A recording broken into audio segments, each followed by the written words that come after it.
ijoollee as koomee. Asiin koomee ijoollee as koomee. Asiin koomee. Uumama toleetti.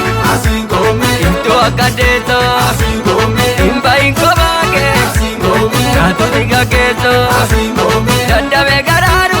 Asiin koomee. Dukkana nagaachisa. Asiin koomee. Hiitate qalbiin koo. Asiin koomee. Itti nama raachisa. Asiin koomee. Koomee ijoollee as koomee. Asiin koomee ijoollee as koomee.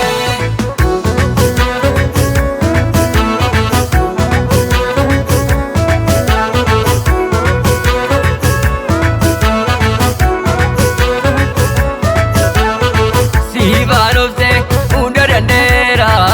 Na dhugaan ta'e ollaan na dhageera. Siifaan obsee hunda danda'eera. Na dhugaan ta'e ollaan na dhaga'eera.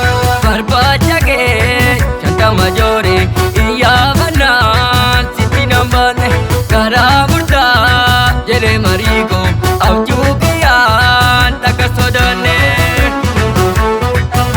Osoo beektu fiidessa tiruu koo osoo jeeku digdetta jiruu koo Osoo beektu. waaqarra karaanii Osoo beektu. qophilaatu taata Osoo beektu. diidee koo garaanii Osoo beektu. sigara jabaata Osoo beektu. fiidessa tiruu koo osoo jeeku digdetta jiruu koo sesese kaanatti kottu salaanni yoo falandamu sagalna joorsa yaanni keera fuutirriibni nan qabu. Yakalla yoo biyya baakoo yakaametti nuyile nama raajaayyuu koo hangaftitti warra mootii. Manni keessaan tapha gooroo salganii laala fagoota finfinnee reessu guyyaa hoosi buddeen gaala dhiyootti. Ilaala weellisa